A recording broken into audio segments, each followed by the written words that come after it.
Good morning विद्यार्थी मित्रांनो. Last लेक्चरला डी अँड एफ ब्लॉक या चॅप्टरमध्ये लास्ट लेक्चरला आपण इलेक्ट्रॉनिक कॉन्फिगरेशनच्या संदर्भात एक्सप्लेनेशन दिलेलं आहे की इलेक्ट्रॉनिक कॉन्फिगरेशन आपण बघत असताना त्या ठिकाणी मी ॲबनॉर्मल इलेक्ट्रॉनिक कॉन्फिगरेशन एक्सप्लेन केलं होतं, क्रोमियम आणि कॉपर.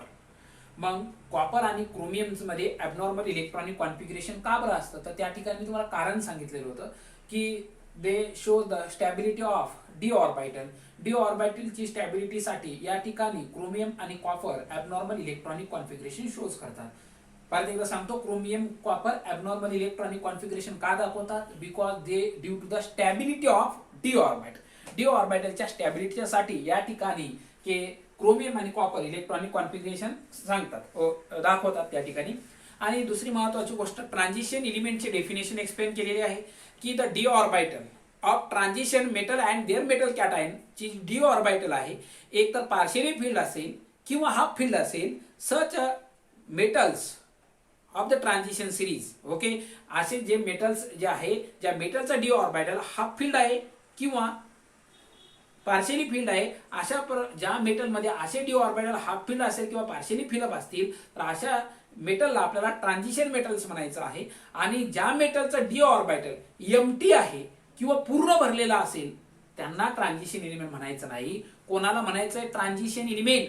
ज्या मेटलचं D orbital partially fill up असेल किंवा हाफ फिल्ड असेल अशा मेटललाच ट्रान्झिशन मेटल म्हणा. किंवा ज्याचं एम्प्टी डी ऑर्बिटल असेल किंवा पूर्ण भरलेला असेल त्याला ट्रान्झिशन एलिमेंट म्हणायचं नाहीये. ते कोणते आहे ते सुद्धा मी तुम्हाला त्या ठिकाणी एक्सप्लेन केलेले आहे. ओके, नाऊ आज आपल्याला या ठिकाणी नेक्स्ट टॉपिक बघायचा आहे, occurrence of the transition element. Transition elements म्हणजे D block elements. Okay, the metals, सगळे डी ब्लॉक एलिमेंट्स काय मेटल्स आहे. आणि तुम्हाला सर्वांना माहित आहे की metals they are present in the combine state. Maximum metals जे आहे ते कंबाईन स्टेट मध्ये आढळतात. They are present in the rock. Okay, जे मेटल्स आहे ते कार्बोनेटच्या फॉर्म मध्ये आहे, कार्बोनेटच्या फॉर्म मध्ये आहे, मेटल ऑक्साईडच्या फॉर्म मध्ये आहे, सल्फाईडच्या फॉर्म मध्ये आहे. तसाच टिटेनियम सुद्धा दे are present in the oxide form or the rock. Okay, दिली. आता ऑकरन्स मध्ये जो क्रोमियम नावाचा जो पहिला आहे, क्रोमियम, हा क्रोमियम कोणत्या फॉर्म मध्ये आढळतो बघा, क्रोमाइट ओर या फॉर्म मध्ये आपल्याला क्रोमियम आढळतो, ज्याचा फॉर्म्युला आहे FeOCr2O3. दुसरा आहे क्रोम ओर. क्रोमियम जो आहे, क्रोमियम नावाचा जो मेटल्स आहे या तीन ओरच्या फॉर्म मध्ये आढळतो. एक आहे क्रोमाइट, दुसरा आहे क्रोम ओर आणि क्रोको आयसाइट. अशा प्रकारची तीन ओर क्रोमियम आपल्याला बघायला मिळतो, ज्याचे फॉर्म्युले या ठिकाणी दिलेले आहे. May be these ore they are asking your need generally किंवा CET examination point of view मध्ये तुम्हाला एक तरी ओर विचारला जाऊ शकतो, तर लक्षात ठेवायचं आहे. मॅग्नीज जो आहे हा मॅग्नीज सुद्धा कंबाईन फॉर्म मध्ये निसर्गामध्ये आढळतो. आणि this manganese they are present in the pyrolusite. Okay, pyrolusite या फॉर्म मध्ये, या ओर मध्ये मॅग्नीज आपल्याला बघायला मिळतो.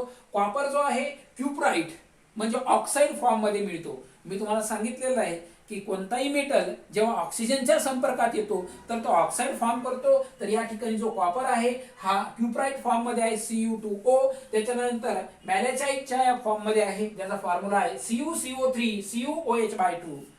कॉपर या दोन ओर मध्ये बेसिकली आपल्याला पाहायला मिळतो. आणि त्याच्यानंतर zinc blend, zinc sulphide, zinc जो फॉर्म मध्ये असतो हा सल्फाईडच्या फॉर्म मध्ये आपल्याला बघायला मिळतो. झिंक हा ऑक्साईडच्या फॉर्म मध्ये सुद्धा बघायला मिळतो. फक्त एवढंच लक्षात ठेवायचं आहे, transition D block elements all are the metals, and you know that very well. The metals are not present in the free state in the nature, they are present in the very good, that is the combined state. Okay, these are regarding to the occurrence of the D block element. बाकीचे iron आहे, तुम्हाला माहित आहे iron सुद्धा वेगवेगळ्या form मध्ये आपल्याला बघायला मिळतो. Fe2O3 rust of iron.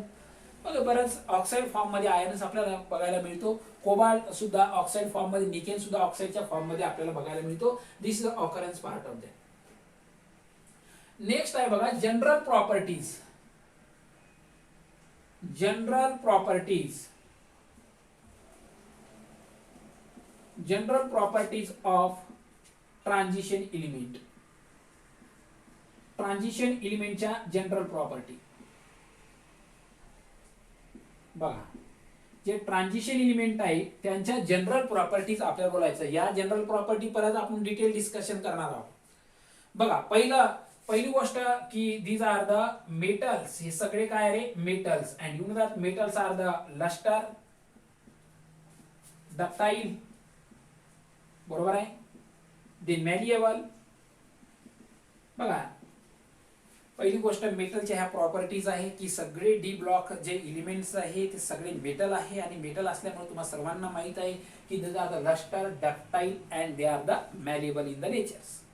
Then they are also the good conductor of heat and electricity. हे सगळे मेटल्स आहे ना, ट्रान्झिशन एलिमेंट सगळे मेटल्स आहे, आणि मेटल्स असल्या कारणामुळे these are the good conductor, these are the good conductor of electricity. त्या इलेक्ट्रिसिटीचे ते काय गुड कंडक्टर आहे, हीट अँड इलेक्ट्रिसिटी. ओके, लक्षात ठेवा की जे ट्रान्झिशन मेटल्स आहे, ट्रान्झिशन एलिमेंट सगळे मेटलिक फॉर्म मध्ये आहे, मेटल्स आहे, परंतु ते काय good conductor of heat and the electricity. Then त्याच्यानंतर n-1d म्हणजे n-1d पेनल्टिमेट सेल मधलं D orbital and last shell मधलं S orbital take part in the, हे काय करतात, they are take part in metallic bonding. बघा मेटलिक बॉन्डिंग काय करतात, हे फॉर्म करतात. कोण फॉर्म करतं मेटलिक बॉन्डिंग, लक्षात ठेवा, n-1d पेनल्टिमेट सेल मधलं डी ऑर्बिटल आणि लास्ट सेल मधलं S orbital, they are taking part in the bond metallic bonding formations. मग हे डी ऑर्बिटल जे आहे जे मॅक्झिमम मेटलिक बॉन्डिंग काय करतात, फॉर्म करतात. लक्षात ठेवा डी ऑर्बिटल आणि एस ऑर्बिटल मुळे हे काय करतात, मेटलिक बॉन्डिंग फॉर्म करतात, आणि मेटलिक बॉन्डिंग जे आहे these are the strong bonding. ही स्ट्रॉंग बॉन्डिंग आहे, त्याच्यामुळे या ठिकाणी हे काय हार्ड आहे, दीज आर द हार्ड, आणि त्याच्यामुळं याचा जो मेल्टिंग पॉइंट आहे high melting point is there. लक्षात ठेवा यांचा मेल्टिंग पॉइंट जास्त आहे. सगळ्यात महत्वाचं थर्ड नंबरचं जे सेंटेन्स आहे सगळ्यात महत्वाचं आहे की डी ऑर्बिटल आणि एस ऑर्बिटलची एनर्जी नियर अबाउट सारखी आहे. सॉरी, डी ऑर्बिटल आणि एस ऑर्बिटल हे काय करतात की take part in the metallic bonding. आता तुम्हाला माहित आहे हे काय करतात, जास्तीत जास्त मेटलिक बॉन्डिंग काय करतात, फॉर्म करतात.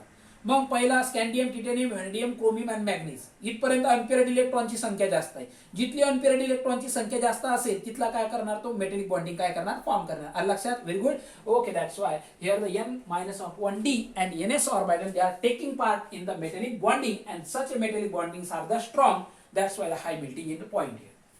Then तदनंतर बघा आता n-1d and ns म्हणजे ह्या दोन ऑर्बिटल, एक ऑर्बिटल आहे लास्ट सेल मधलं आणि दुसरं ऑर्बिटल आहे पेनल्टिमेट सेल मधलं.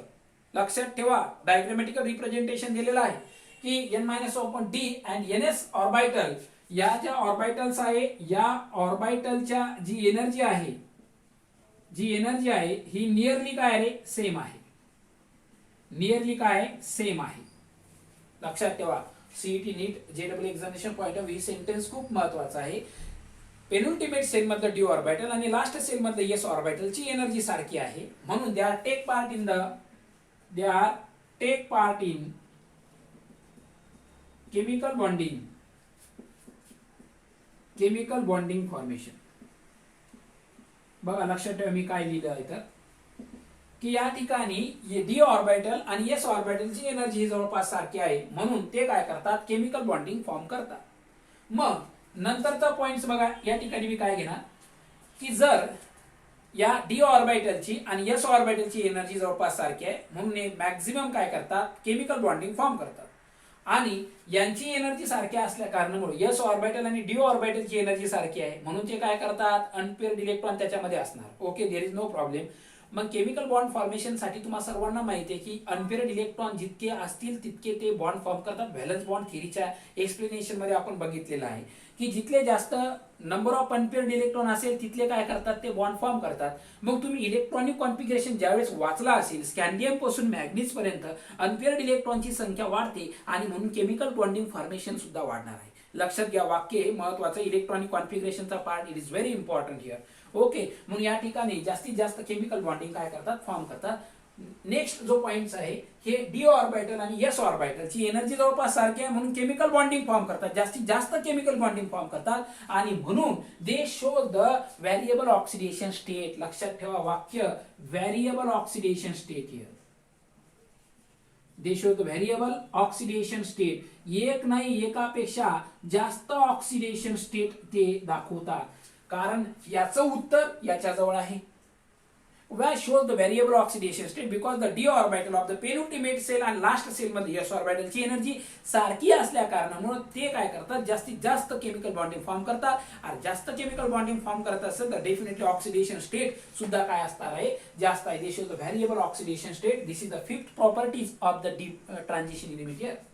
नेक्स्ट जे ट्रान्झिशन मेटलचे जे काही कॅटायन्स आहे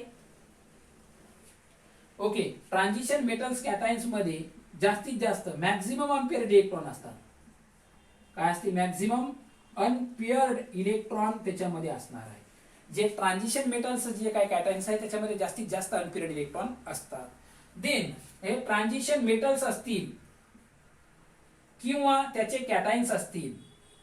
लक्षात ठेवा ट्रान्झिशन मेटल्स असतील किंवा त्याचे कॅटायन्स असतील दे form the colour property. They show the colour. बघा लक्षात ठेवा ट्रान्झिशन मेटल्स असू द्या किंवा त्याचे मेटल कॅटायन्स असू द्या या मेटल असेल किंवा मेटल कॅटायन जर का असतील तर ते काय करतात दे शो द कलर प्रॉपर्टी. ते कलर दाखवतात. ट्रान्झिशन मेटलची महत्वाची प्रॉपर्टीज या ठिकाणी आहे दे शो द कलर प्रॉपर्टी. ती कशी दाखवतात कलर प्रॉपर्टी त्या संदर्भात आपण नेक्स्ट लेक्चरला बघणारच आहोत. पण तत्पूर्वी एवढं लक्षात ठेवा ट्रान्झिशन मेटल्स असतील किंवा त्याचे मेटल कॅटायन्स असतील ते काय करतात कलर प्रॉपर्टीज या ठिकाणी दाखवतात. ट्रान्झिशन मेटल्स असतील परत किंवा त्याचे कॅटायन्स असतील they show the magnetic properties. ते मॅग्नेटिक प्रॉपर्टीज सुद्धा या ठिकाणी दाखवतात. Okay transition metals and their metal cations they show the magnetic properties here. Then तदनंतरची जी प्रॉपर्टीज आपल्याला घ्यायची आहे ट्रान्झिशन मेटल्स जे आहे ट्रान्झिशन मेटल्स हे काय करतात they form the organometallic compound. बघा ऑर्गॅनोमेटॅलिक कंपाऊंड फॉर्म करतात. ट्रान्झिशन मेटल्स जे आहे the transition metals they form the organometallic compounds. Maximum transition elements जे आहे they form the organometallic compound. Transition metals काय करतात बघा transition metals form the complexes. Large number काय करतात कॉम्प्लेक्स कंपाऊंड ते फॉर्म करतात. लक्षात ठेवा ट्रान्झिशन मेटल्स जे असतात ते ट्रान्झिशन मेटल्स काय करतात या ठिकाणी दे फॉर्म द कॉम्प्लेक्स कंपाऊंड. नंतर ट्रान्झिशन मेटल्स जे आहे दे शो द कॅटॅलिटिक प्रॉपर्टी. ते कॅटॅलिटिक प्रॉपर्टी सुद्धा दाखवतात. कॅटलिस्ट म्हणून सुद्धा वेगवेगळ्या प्रकारच्या इनऑर्गॅनिक आणि ऑर्गॅनिक रिएक्शन मध्ये ते कॅटलिस्ट म्हणून काय केलं जातं यूज केलं जातं. ओके परत एकदा रिकॅप करतो मी general properties of the transition elements. बघा पहिली बेसिक गोष्ट आहे की सगळे आपण डी ब्लॉक एलिमेंट्स बघत आहे आणि सगळे डी ब्लॉक एलिमेंट्स हे मेटल्स असतात आणि मेटल्स असल्या कारणामुळे दे आर द लस्टर आहे डक्टाईल आहे मॅलिएबल आहे. एक्सेप्ट याच्यामधला मर्क्युरी जो आहे तो लिक्विड आहे तो एक्सेप्शनल एक्झाम्पल या ठिकाणी आहे या डी ब्लॉक मध्ये. Basically metals they are the good conductor of the heat and the electricity. त्याच्यामध्ये अनपेअर्ड इलेक्ट्रॉनची संख्या असतात म्हणून ते good conductor of their heat and the electricity. दुसरी महत्वाची गोष्ट की N-1D आणि NS जे ऑर्बिटल्स आहे they are take part in the metallic bonding. ते मेटॅलिक बॉन्डिंग मध्ये फॉर्म करतात. मेटॅलिक बॉन्डिंग फॉर्म केल्यामुळे त्याचं हार्डनेस जे आहे ते जास्त असतं आणि म्हणून या ठिकाणी त्याचा मेल्टिंग आणि बॉइलिंग पॉईंट सुद्धा डेफिनेटली जास्त असणार आहे. नंतर सांगितलं की N-1D आणि NS ऑर्बिटल पेनल्टिमेट सेल मधलं D आणि लास्ट सेल मधलं S ऑर्बिटलची एनर्जी जवळपास सारखी आहे म्हणून ते केमिकल बॉन्डिंग फॉर्मेशन मध्ये काय करतात भाग घेतात. जास्तीत जास्त केमिकल बॉन्डिंग फॉर्म घेतात. आता जास्तीत जास्त केमिकल बॉन्डिंग फॉर्म करत असतील तर definitely they show the variable oxidation state. सगळ्यात महत्त्वाचं वाक्य या ठिकाणी हे आहे की डी ऑर्बिटल आणि एस ऑर्बिटल एनर्जी सारखी आहे म्हणून केमिकल बॉन्डिंग फॉर्म करतात.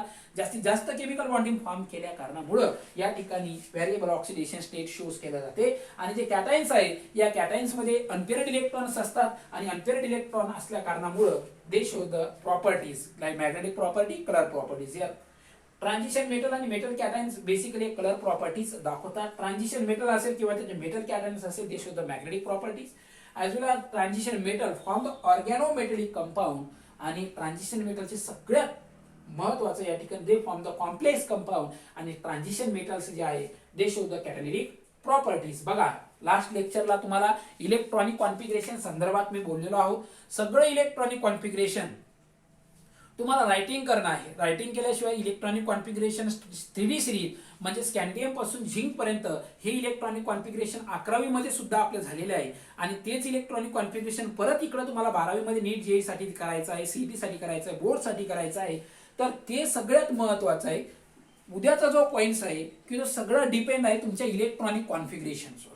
म्हणजे इलेक्ट्रॉनिक कॉन्फिगरेशन 11वी मध्ये जे झालेलं असेल तुम्ही परत त्याला रिकॅप करा, परत रिवाइज करा, म्हणजे जेणेकरून तुम्हाला डी अँड ए ब्लॉक जो आहे तो इझी जाईल. पिरियडिक प्रॉपर्टीज वाचा ज्या 11वी मध्ये आपण शिकलेलो आहोत.